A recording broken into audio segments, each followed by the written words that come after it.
자, 이번 주도 댓글화 시간입니다. 달려가겠습니다. 지난주 또 올라온 글들을 좀 소개해드리기 전에 연말연시 좀 어떻게 보내는지 궁금합니다. 뭐 날마다 술은 아닌데요. 제가 사실 그 술을 좋아하긴 좋아하는데 네. 이틀 연속 술을 마시진 않거든요. 간을 위해서. 그러니까 저는 이틀 연속 술을 잘 못 먹어요. 네. 너무 힘들어요, 사실. 왜냐면 저는 한 번 먹을 때, 한 번 마실 때 네. 약간 그 좀 많이 먹는 스타일이라 그리고 이제 하루 이틀 정도 푹 쉬고 네. 또 약속을 이렇게 잡는데 야, 이 연말연시다 보니까 확실히 약속이 이제 많죠. 연타로 이제 있는 와, 근데 지난주에 이틀 연속 술 먹었다가 진짜 속이 너무 아파가지고 제가 이제 꼭 음주를 하면 아침을 꼭 챙겨 먹는 스타일이거든요. 예. 근데 속이 너무 아파가지고 야. 제가 아침을 못 먹고 점심을 먹었습니다. 와. 1시쯤에. 이야, 많이 드신 건데 진짜. 그러니까 너무 힘들더라고요. 네. 그 다음부터 술 생각이 안 나는데 제가 한 3일 쉬었거든요. 갑자기 오늘 또 땡기네. 연말연시에는 좀 건강 생각하시면서 술 그럼요. 드시기 바라겠습니다. 그리고 이제 네. 날씨가 추워져가지고 맞아. 밖에서 이제 드시는 것도 좋은데 그러니까 집에서 가족들하고 맞습니다. 치킨 시켜놓고 네. 소맥 한 잔 먹는 것도 좋아요. 네. 네, 저는. 그러면서 이제 야구라 이제 보시면서 야구 이런 거 좀 궁금했던 건데 좀 알게 되고, 그리고 좋아요도 한번 눌러주고 구독도 한번 눌러주시고, 네. 궁금한 거 있으면 좀 적어주시고. 그럼요. 그래서 지금 올라온 글 저희가 몇 가지 좀 소개해드리겠습니다.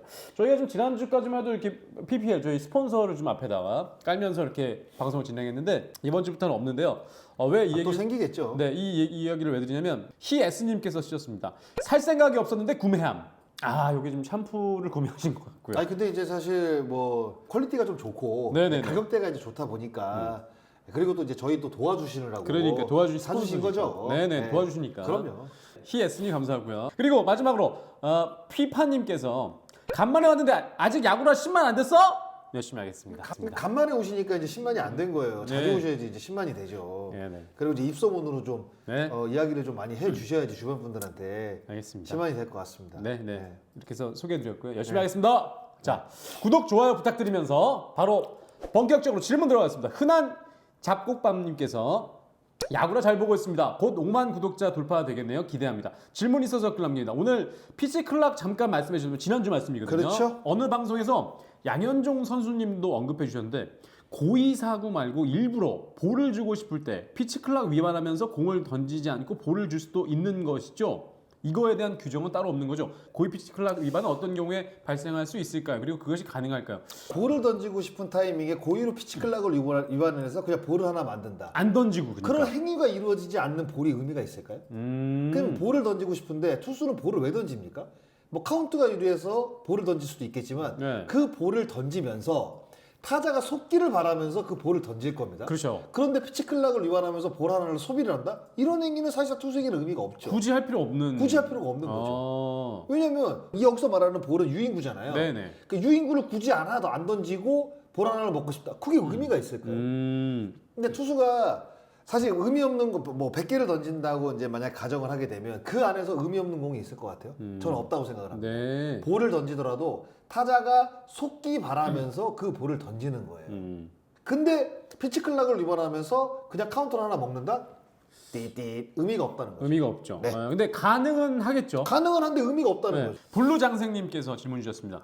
투수가 던지는 순간 보급 판정을 받고 타자가 쳤을 때 안타가 되면 인플레인인 줄 27년 야구 보면서 처음 알았는데 사실이네요. 이게 이제 장승아가 설명해 주셨잖아요. 지난주에. 그러니까 참 이렇게 모르는 분들 계시는데 이렇게 좋은 정보를 알려주셔가지고 네. 감사하다는 얘기를 또 해주시는데 자 그러면 만약에 2루의 주자가 있고 투수가 던지는 순간에 심판이 복구 선언을 했는데 타자가 쳐서 내야안타가 되었다면 2루 주자는 3루에 있어야 하나요? 아니면 득점인가요? 득점은 안 될 겁니다. 내안타로 투베이스를 갈 일은 거의 없어요. 그렇죠. 그렇죠? 네. 그렇기 때문에 심판이 그걸 이제 확인을 하겠죠? 네. 이 타구에 과연 홈을 들어오시면 못 들어온단 말이에요. 이건 누구나 봐도 못 들어오는 타구란 말이에요. 네. 그럼 원베이스를 주겠죠. 원베이스를. 그럼 이제 1-3루가 되겠죠? 네네네. 네, 그런 식으로 이제 경기가 진행이 될 겁니다. 네.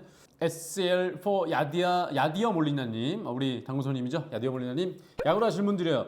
1군 공인구 스카이라인, 2군 공인구 IBL 쓰는 걸로 알고 있는데 선수들이 적응하고 체감하는 부분이 다를 것 같은데 비용 때문일까요? 공급 문제일까요? 경쟁 업체 유지 때문일까요? 제가 먼저 말씀을 드리면 1군하고 2군, 그러니까 1군은 스카이라인을 쓰고요. 네. 2군은 이제 IBL이라고 이제 여기 이제 옛날에 맥스입니다. 맥스. 이게 맥스구나. 맥스인데 네. 공이 거의 비슷해요. 그러니까 네. 우리나라에서 만드는 공은 공 자체가 그렇게 다르지가 않습니다. 특히 이제 1군에서 쓰는 공들은 그러니까 1군과 지금 비슷하구나. 2군을 이제 말씀을 드렸는데 거의 흡사합니다. 그러니까 스카이라인을 몇 년째 쓰고 있긴 한데 네, 요거는 이제 공인구로 네. 이제 결정이 된 지 몇 년 됐죠? 네, 됐어요. 예. 스카이라인이 K100인가 뭐 쓰잖아요. 네, 근데 2016년도부터. 네네네. 근데 큰 차이가 없구나. 이게 거의 IBL이 똑같습니다. 거의 똑같구나. 왜냐하면 이게 마크만 사실 다 바뀐 거지. 네네네. 그 이제 외국에서 공을 만들어 갖고 아마 들어올 거예요. 네. 예, 이게 아마 중국에서 만드는 걸로 제가 알고 있는데 거의 비슷한 데서 만듭니다. 그리고 재질도 비슷하고 네. 공을 만드는 사실 그 공이 1군과 2군이 엄청나게 차이가 날 수가 없어요. 예, 제가 뭐 확실한 건 아니지만 아마 비슷하게 공을 만드는 데서 아마 외주를 맡길 겁니다. 네. 예, 그래서 마크만 사실 바꿔서 찍는 거지. 이 보세요. 여기 야구라 찍었다고 이게 주식회사 야구라가 아니잖아요. 네, 그렇죠. 비보드 비쿨이잖아요. 네네. 그러니까 마크만 찍은 거잖아요. 비슷하구나. 그러니까 이건 똑같잖아요. 재질은 이 똑같네. 재질은 똑같잖아요. 네. 근데 마크만 찍어서 주식회사 야구라가 아니잖아요. 비보드 비쿨이잖아요.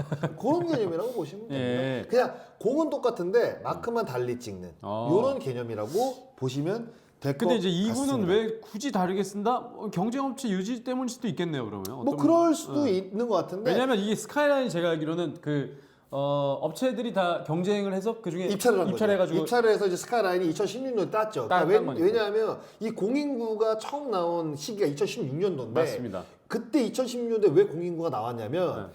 그 2015년도까지는 각 팀마다 맞아. 업체에 들어가니까 다 업체가 달랐어. 다 달랐어요. 다 달랐어. 공인구가 없었습니다. 네, 맞아요. 근데 그러다 보니까 그때 당시에 있었던 게 맥스, 스카이라인, 빅라인 그리고 하드였어요.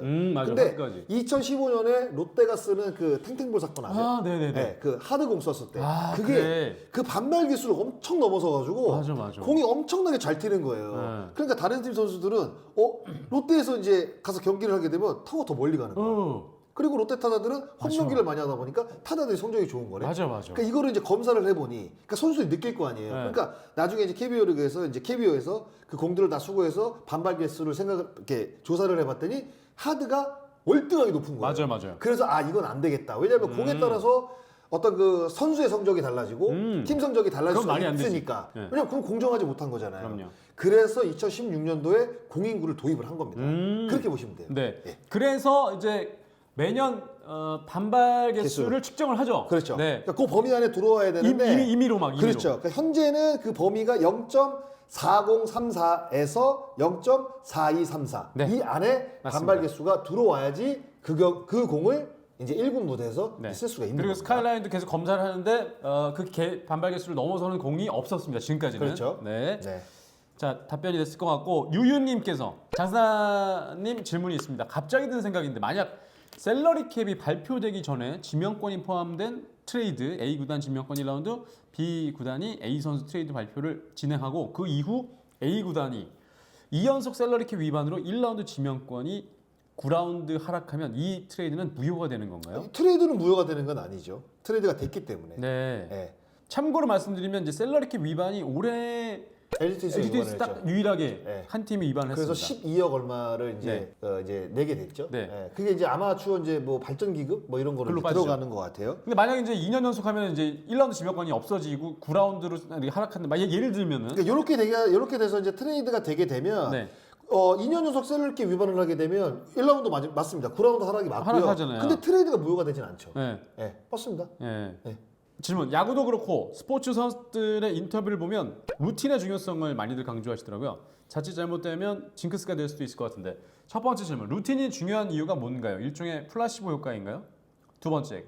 극티 장스나도 루틴이 있으셨는지 혹시 기억에 남는 특이한 루틴을 가진 선수도 얘기 들려주세요. 루틴이 사실 중요한 게 이게 일단 안도감이죠. 안도감. 그러니까 선수가 이 루틴으로 인해서 뭔가 이제 경기를 뛰는 데 있어서 좋은 성적이 날 가능성이 높기 때문에 이 선수들이 루틴을 다시 지키는 근데 거고 일종의 플라시보 효과 맞죠? 플라시보 효과라고 봐야 되는 게 맞죠. 그리고 극티인 장스나도 루틴이 있으셨는지. 근데 저는 사실 많지는 않았는데 있긴 있었어요. 뭐 진짜 잘한 날 먹은 거 음식이 있으면 똑같이 먹고. 그러니까 유니폼 같은 경우에도 이제 연습 때 있는 유니폼이 있고 이제 시합 때 있는 유니폼이 있는데 그게 이제 바뀌지 않기 위해서 노력을 했던 경우가 있고. 왜냐면 이제 똑같은 유니폼이다 보니까 그 선수들은 아무거나 있는데 그 유니폼 안에서도 다 체크를 합니다. 안에 뭐 일자를 1, 2, 3, 4 이렇게 써놓다든가 안 보이는 데다가. 이제 그런 어떤 그 루틴이 있었죠. 그러니까 잘했을 때 그 유니폼을 입으려고 예, 노력을 했던 약간 이런 것들이 있었던 것 같아요. 네. 저는 일상에서 루틴이 하나 있는데 자동차를 출발할 때 항상 그 홀수 분에 출발합니다. 짝수 분이 아니라 홀수 분에 출발하는. 그거는 진짜 제가 봤을 때 불필요한 루틴 같은데. 자, 혹시 그 기억에 남는 특이한 루틴 선수도 있나요? 아 글쎄 저는 그 특이한 루틴 같은 경우에는 자기가 나름대로 그냥 본인이 갖고 있는 승리하기 위한 어떤 자신만의 습관이란 말이에요. 맞아요. 예, 습관. 그러니까 네. 그 습관을 다른 사람들한테 이야기하는 것도 없어요. 이야기하는 선수들도 없고 그거는 말을 안 이야기하는 하는구나. 것보다 그냥 자기만의 그냥 갖고 있는 비밀처럼 맞아요. 묵묵히 지켜가는 겁니다. 예. 네. 여기까지 이제 네. 올라온 질문 살펴봤고요. 자, 바로 MLB 파크 들어가보도록 하겠습니다. 한국 야구타운. 구단 핵심 관계자 내년이 대권에 도전할 수 있는 사실상 마지막. 이후 리빌딩 해야 하므로 과감한 결단이 필요했다. 그럴 수밖에 없죠. 네. 조상우 선수는 이제 팔 쪽이 이제 안 좋았기 때문에 시즌을 조기 마감을 했고 그리고 FA라는 내년 시즌 또 큰 동기가 있단 말이에요. 그러면 일찌감치 몸을 만드는 게 굉장히 중요하죠. 예. 왜냐면 팔이 아팠다는 거는 결국에는 팔이 아프게 되면 뭘 못합니다. 공도 못 던지고 운동하기도 어려워요. 그러면 근력이 아무래도 약해져 있을 테니까 조금 일찍 지금 몸을 만들기 시작을 한 것 같아요. 왜냐면 워낙 중요한 시즌이고 내년에 네네. 그렇기 때문에 했는데 그걸 어떤 그 이제 뭐 기아 타이거즈 관계자가 들었나 보죠. 그래서 한 것 같은데 조상우 선수가 내년에 FA 신청하면 A 등급이에요? 그거는 조상우 선수 올해 연봉이 3억 4천인가 5천인가 그러거든요. 그러니까 팀 내 연봉이나 뭐 이런 것들 순위를 따져야 되는구나. 네, 연봉 맞아요. 순위를 봐야 돼요. 따져가지고. 근데 뭐 진짜 그 불펜진 강화를 노리는 팀에게는 조상우만한 카드가 없죠 지금. 그럼요. 그러니까 근래에 나올 수 있는 카드 중에 제가 봤을 때 가장 강력한 카드가 아닌가? 라는 생각이 들어요. 네. 네. 김혜성 잔류하나요? 요거 아래 두 번째. 네. 보겠습니다. 포스팅 신청한 거 아닌가요? 신청했죠. 네, 신청했고 지금 좀 갈리는 것 같은데. 그러니까 미국 쪽에서 사실 윈터 미팅이 끝나면 네. 새롭게 소개되는 사람들이 있잖아요. 네. 소개되는 선수들이 있잖아요. 그럼 그런 선수들을 중심으로 이야기들이 참 많이 나옵니다. 좋은 계약도 많이 나오고. 근데 이제 제가 이제 접한 기사로는 그 윈터 미팅이 끝났는데도 김혜성에 대한 언급이 없다는 없다. 거예요. 가기 전에는 뭐 시애틀에서 뭐 3년에 뭐 2,400만 불 뭐 이야기도 있었는데 그런 얘기도 지금 쏙 들어갔고. 네. 그러면 결국은 이제 여러 팀들이 지금 관심이 없다는 의사가 지금 나오고 있는 것 같아요. 네. 그리고 이제 김혜성 선수가 그 이후에 어떤 기사가 지금 나오지 않고 있거든요. 맞아요. 왜냐면 뭐 어디 뭐 진척이 되고 있다, 뭐 추진이 되고 있다, 아니면 뭐 어느 팀으로 갈 가능성도 있다. 이런 기사가 오히려 네. 그 미국 그 원터 미팅이 딱 끝난 이후에는 거의 보이지가 않아요. 그러니까 이런 것들도 좀 걱정이 될 수가 있죠. 근데 김혜성 선수가 만약에 포스팅이 안 돼서 못 간다고 한다면 내년에 다시 한번 도전할 수가 있습니다. 그때는 그냥 FA로. 그냥 FA 신분으로 도전할 수가 있어요. 오히려 저는 만약에 포스팅이 안 됐다고 한다면 그냥 너무 실망하지 말고 그냥 다시 와서 근데 이건 거죠. 지금 포스팅으로도 관심을 못 끄는데 과연 진짜 FA가 됐을 때 과연 미국에 관심이 있을까? 이런 막연한 생각들은 분명히 있을 거예요. 그럼요. 그러니까 김혜성 선수가 올 시즌에 3할도 때렸고 홈런도 2자릿수 때렸지만 이게 수비와 주루에서는 분명히 장점이 있지만 타격 쪽에서는 아무래도 파워가 좀 떨어지다 보니까 관심도를 좀 못 끄는 게 아니냐. 사실 이런 이야기들도 좀 많이 나오고 있는데 글쎄요. 뭐 이제 아직까지 좀 시간이 좀 남아 있으니까 좋은 계약이 일단 좀 빨리 나왔으면 좋겠습니다. 필승조 기아하고 두산 비교한 거예요. 이거 뭐 재밌을 것 같은데요. 기아는 이제 클로저 정해요. 필승조 전상현, 곽도규, 조상우, 황동화고 황동원 선수는 아마 선발로 갈 가능성이 있고요. 네, 두산은 클로저는 이제 김태견, 필승조는 이병헌, 홍건희, 최지강, 이영하 어디가 더 좋아 보이나요?라는 글을 올려주는데 글쎄요. 저는 뭐 막상막하라고 생각이 드는데 글쎄요. 조상우 선수가 합류하면서 그게 오히려 크다. 기아가 네. 조금 더 좋아 보여요. 네, 저는. 그러니까 마무리로 봤을 때는 뭐 김태균 선수가 올해 신인왕을 차지했고 또 좋은 성적을 냈지만 정영 선수 최연소 백세이브 출신이고요. 박빙이에요. 네. 그리고 마무리는. 필승조로 가게 되면 곽도규와 이병헌 제가 봤을 때는 거의 용호상박입니다. 야, 곽도규 그러면 네. 전상현 선수하고 홍건희 선수를 이제 비교를 할 텐데 그러면 전상현 선수가 아무래도 홍건희 선수보다는 글쎄 조금 위라고 생각이 들고 조상우 선수하고 그리고 조상우 이용호 조상우 선수가 있고 황동화 최지가 제가 봤을 때는 그러니까 전체적으로 보면 아무래도 기아가 두산보다 저는 더 나은 것 같아요. 네. 근데 두산이 올 시즌 아마 평균자책점 9원 1위를 차지했을 네네. 겁니다. 근데 저는 기아가 조금 더 좋아 보이는 것 같아요. 심재학이 밝힌 소크라테스와의 결별 배경. 심단장은 작년에 소크라테스와 계약했을 때 타구 스피드가 첫 시즌보다 오히려 두 번째 시즌이 조금 더 좋아졌다고 봤다. 소크라테스의 타구방이 잡아당기는 성향이 강했는데 수비 시프트 제한 규정이 생기면서 왼손 투수에게도 안타가 나올 확률이 높아진 것으로 예상했다. 또 좌투수의 슬라이더에 굉장히 약한 모습을 보여줬는데 그 슬라이더를 조금씩 극복해 나가는 모습들이 올 시즌까지는 괜찮겠다고 봤다. 이제 소크라테스의 세이브 스탯이 올해는 타율과 홈런수 같은 클래식 스탯은 좋다. 그런데 세이브 스탯에서 조금씩 떨어지는 지표가 조금 나왔고, 그러니까 뭐 배트 스피드라든가 뭐 스윙 스피드라든가 뭐 네. 이런 것들이 이제 네. 원래 배럴 타고 뭐 이런 것들 안 이런 좋게. 것들이 이제 조금씩 이제 떨어진다는 거죠. 수비 쪽에서 행동 반경이 조금 떨어지는 네. 모습이 기록으로 나오면서 정말 좋은 선수이긴 하지만 조금 더 강력한 외국인 타자가 필요했다고 소크라테스와 결별 배경을 설명했다. 이렇게. 네. 그러니까 3년 정도 이제 활약을 했잖아요. 네, 3년 했죠. 바꿀 수 있는 타이밍이라고 생각을 했는데 심지학 단장이 제가 뭐 말씀을 드리지만 이 세이버 쪽을 굉장히 깊이 굉장히 보는구나. 중요시 생각을 합니다. 오. 네. 그렇기 때문에 아마 이런 데이터를 보고 앞으로 더 좋아질 가능성은 없다. 과감하게 이제 결별을 아하. 선택을 한 거죠. 근데 그렇게 보면 진짜 냉정한 거예요. 네. 플레이스탯으로 보면 그치. 3할에 30홈런에 가까운 거의 100타점을 넘겼으니까. 그러니까 이게 포기하기 쉽지가 않은 쉽지가 선수인데. 않은데 그래도 이제 앞으로 이제 와. 그 내년 시즌에는 지금보다는 이제 클래식 스테이지 더 떨어질 것이다.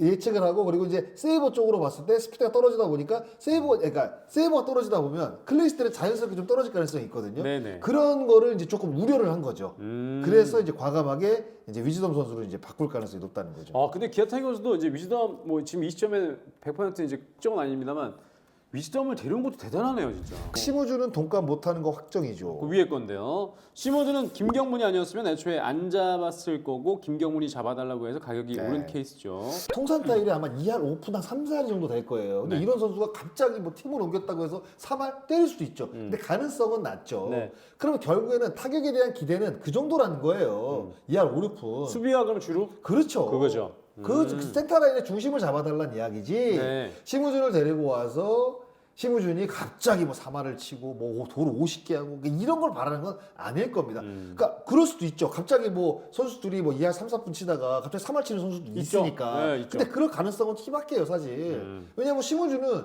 FA를 채웠다는 거는 그만큼 그동안에 그 풀타임 주전을 뛰었다는 얘기인데 근데 어느 정도 우리가 이제 신부준 선수가 나오게 되면 그 기록을 예상할 수가 있잖아요. 그럼요. 뭐 그 지금 통산 타율 그 정도란 말이에요. WRC 플러스도 그 정도란 말이에요. 그러면 결국에는 그거는 큰 기대치가 아니라는 거죠. 오히려 수비와 주루 쪽에서 더 좋은 몫을 해주면 이 타격은 그냥 평균치만 해줘도 된다. 이런 식의 영입인 거예요. 네, 네.